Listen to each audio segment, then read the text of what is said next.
Xavier Romaté, bonjour. Bonjour. Bienvenue au Buzz Média Orange Le Figaro. Merci. Vous êtes le PDG de Condé Nast France. Alors Condé Nast France, c'est Glamour, votre plus gros tirage, Vogue, GQ, là, qui élit aujourd'hui l'homme de l'année. Alors c'est Vicente Lizarazu, vous nous direz peut-être pourquoi. Et on va commencer par le chiffre du jour, c'est 80 millions d'euros. C'est le chiffre d'affaires de Condé Nast France en 2010, hausse de 13%, donc année plutôt pas mauvaise, mais qui compense à peine l'année 2009. 2011, vous le voyez comment ? 2011, on est prudent parce qu'on a eu un retour de la publicité en 2010 qui a été plus fort et plus anticipé que ce que nous avions prévu. Donc il n'y aura pas un double rebond. Donc la croissance de la publicité sera probablement inférieure. Et deuxièmement, on a fait beaucoup d'événements en 2010. Il y a eu les 90 ans de Vogue, il y a eu les 10 ans d'AD. Par définition, ils ne seront plus là en 2011. Donc il y aura un petit trou, non ? Donc en tous les cas, on n'aura pas une croissance de 13% comme nous avons eu cette année. On aura plutôt une croissance entre 3 et 5%. D'accord. Alors vous avez terminé l'année 2010 en fêtant les 90 ans de Vogue et puis avec un petit clash, hein, puisque Karine Roitfeld, la papesse de la mode, la rédactrice en chef de Vogue, a été remerciée, remplacée par Emmanuel Alt, sa numéro 2.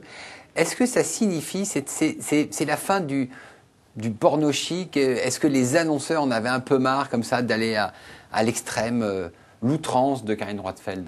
Moi, je pense que Karine a apporté énormément pendant 10 ans. Et c'est grâce à elle et grâce à son style, grâce à sa créativité que Vogue a connu globalement un doublement de son chiffre d'affaires publicitaire et une augmentation de sa diffusion de 30%, on va dire, sous son règne. Un magazine, il doit toujours être en phase avec la société. La société, elle évolue énormément. Aujourd'hui, la mode, la résonance de la mode de la société, elle est de plus en plus forte, de plus en plus grande. Et il faut donc incarner en permanence, et c'est la tendance, et c'est la vocation de Vogue, d'être en permanence adapté en résonance avec l'évolution de la société. Et Karine a fait un temps, 10 ans, elle avait fait 10 ans chez Gucci avant. Je pense qu'il y a des cycles. Aujourd'hui, il y a un nouveau cycle qui s'ouvre. La mode est plus soft, c'est ça, plus... Je pense que l'expression des valeurs de la mode sont aujourd'hui plus positives. On est plus dans l'harmonie, on est plus dans le rêve, on est plus dans l'exubérance et moins dans la provocation, moins dans le trash, moins dans le fait d'heurter les sentiments les moins nobles qu'il y a chez l'homme. Je pense qu'aujourd'hui, on peut impacter, et on doit toujours avoir des images fortes, en s'adressant aux sentiments les plus nobles qu'il y a chez l'homme et la femme. En tant que patron, vous avez été choqué par certains sujets du dernier Vogue? En tant que patron, j'ai pas à être totalement en adéquation avec tout ce qui se passe dans les magazines, sinon on se substitue aux équipes éditoriales. Je pense que Karine a fait un remarquable travail. Il y a des choses qui ont été des choses extrêmes, dont on a discuté. Rien de ce qui a été dans les magazines n'a pas reçu mon assentiment. Donc je suis totalement solidaire de ce qui a été fait, mais je pense qu'aujourd'hui le monde change et qu'une nouvelle page doit se tourner. D'accord. Alors vous allez tourner une nouvelle page, alors peut-être pas en 2011, mais plutôt 2012 avec le lancement, vous l'aviez dit en fin de l'année dernière, de un ou deux magazines, voire aucun, vous allez nous le dire, soit Vanity Fair, soit Wired. Est-ce qu'il y a... Alors, Wired, c'est un mensuel sur l'art de vivre et les technologies, très connu aux États-Unis, créé par Chris Anderson. Est-ce qu'il y a un marché en France pour Wired? Oui, il y a un marché parce qu'il y a un marché de lecteurs. La France est un pays sur lequel le nombre d'utilisateurs de smartphones, par exemple, c'est le 2e pays au monde, sur lequel l'accueil des nouvelles technologies et l'usage des nouvelles technologies est très important. Le Minitel, c'est français à la base, hein. Donc il y a un marché. La difficulté de Wired, c'est son business model. C'est-à-dire que, globalement, est-ce qu'il y a des annonceurs qui, aujourd'hui, dans cette industrie... On voit que la presse informatique, est morte. Est morte, voilà. Donc il faut inventer un nouveau système, et Wired est là pour bousculer un système existant et l'inventer. Quel est le nouveau système ? Le nouveau système, c'est il ne faut pas se mettre dans une catégorie et il faut trouver un business model qui ne soit pas fondé exclusivement sur la publicité classique. Donc il faut lancer derrière des conférences, des séminaires, des voyages et profiter de la marque Wired pour faire en sorte qu'elle sensibilise l'ensemble de la population et des entreprises aux enjeux de la technologie. Et là, il y a tout un nouveau business model à créer. C'est très excitant. Alors, est-ce que c'est pas plus simple de lancer Vanity Fair, qui est, lui, un magazine, j'allais dire, classique, Vanity Fair est un magazine effectivement plus classique, mais avec une exigence éditoriale qui est considérable. On voit aujourd'hui la réputation et l'image du Vanity Fair américain. Donc si on lance un Vanity Fair français, il faut être au même degré d'exigence. Ce degré d'exigence nécessite qu'on puisse avoir aujourd'hui des gens qui sont capables de raconter de façon extraordinaire des histoires extraordinaires. Y a-t-il des gens capables de raconter ces histoires extraordinaires? Et y a-t-il des histoires extraordinaires en France? Est-ce que la France aujourd'hui est mûre? Mon sentiment c'est oui, pour qu'on parle des histoires des hommes qui font l'actualité. Des hommes politiques, des décideurs économiques, des intellectuels, des artistes français.